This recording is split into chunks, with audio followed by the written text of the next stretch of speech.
Hey, YouTube family and GN subs. Hope you had a wonderful 4th of July. I got some good news for you. There's a way you can get a green card without going through the labor certification process. You're probably saying to yourself, no way. Yes, there is. And I'm going to share that with you today, give you some wonderful information. Hey, if you want to get me, you can get me at hrg@graylaw.com. That's the only place you can get me.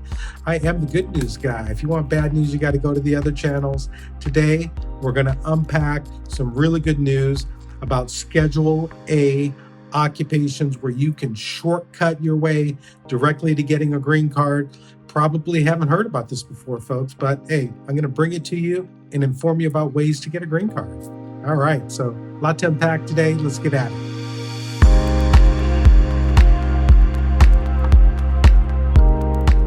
All right, so you guys are familiar with EB1, EB2, EB3. So EB2 and EB3, the employment-based categories, generally requires what's called a labor certification. These days, the wait time for labor certification is minimum 2.5 years. It takes 6 months just to get a wage. Then it takes another year to get the labor certification approved. Only after that time, then you can file the I-140 petition and get your green card, okay? So here's a way you can shortcut that. It's called a Schedule A designation to the labor certification. There are principally two categories. One is Group 1, Schedule A Group 1. The other one is Schedule A Group 2, all right? And when you file an application under the Schedule A designations, you don't need to go through the labor certification process because it's been determined that there's a shortage of workers in these areas. And this is why DOL, that's Department of Labor, not USCIS, but the Department of Labor, looks at certain occupations where there's a need for employees in the US. They make a list, all right? And the list tells you can file directly a 9089, that's the application for labor certification, and the I-140 directly with USCIS. So let's talk a little bit about these occupations, okay?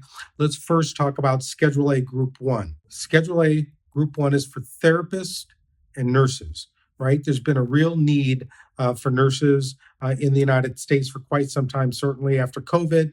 There is a huge need for all healthcare workers. So ALA wrote a letter to the Department of Labor, and they requested that they expand this list. This doesn't have to be done by Congress, folks. This could be done by DOL on its own accord, because what they do is they do the research. They figure out the jobs that are required now with STEM. I think they should increase it to, STEM positions, and I think they might. There hasn't been an expansion of this list since 1991. So it might be time, right? It might be time to expand this list.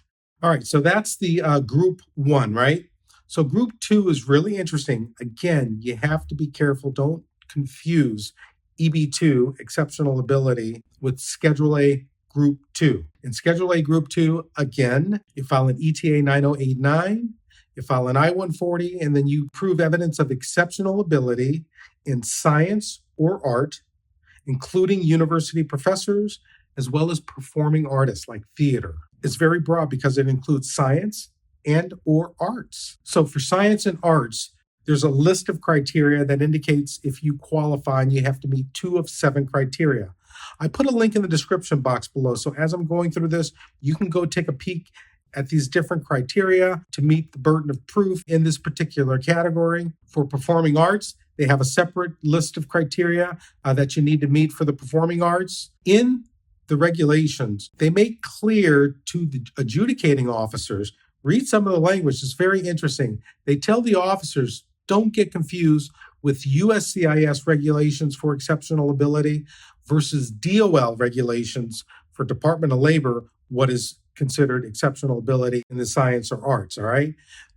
2 totally different standards, all right? Likewise, they tell them don't get confused with the EB1 standard, the extraordinary ability standard. Now, what's interesting, if you think about it, extraordinary ability is higher than exceptional, but extraordinary from Webster's definition is a little bit above ordinary, right? Extraordinary. Exceptional is like the highest, but immigration, they never get anything right. So extraordinary ability, exceptional ability is number 2.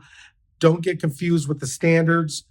They say this clearly in the regulations. Look at the USCIS website to the adjudicators. Very, very clear here. So for Schedule A Group 2, it's widespread acclaim through expert opinion. That's the standard, right? As opposed to EB2, exceptional ability is a degree of expertise that is significantly above ordinary, okay? That's a different standard. It's a higher standard than the Schedule A occupations. And what you have to remember, the Department of Labor has determined that these occupations, there's a shortage.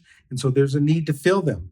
So once you get the I-140 approved in either category, Schedule A1, Schedule A Group 2, that determines the classification. It could be that you get an approval under EB3. There's some occupations in the arts that don't require, an advanced degree as EB2. So it could be approved in both a skilled or professional category. All right. You have to check what the job requirements are, and then you indicate to immigration exactly what category now you want these to be filed under when you're filing the actual petition. So I know it's a lot, folks, but I always want to bring you information that you haven't probably heard before. So that's a way that you can get a green card, skip the line. Get that green card quickly under the Schedule A occupations. Certainly for those of you who are in the science field, check it out. Really good stuff for you. All right, YouTube family and GN subs, thanks so much for watching. Click below, like and subscribe. Go to my content, check it out. There's good stuff there for free. A lot of good stuff you probably haven't heard. All right, so we'll see you next time.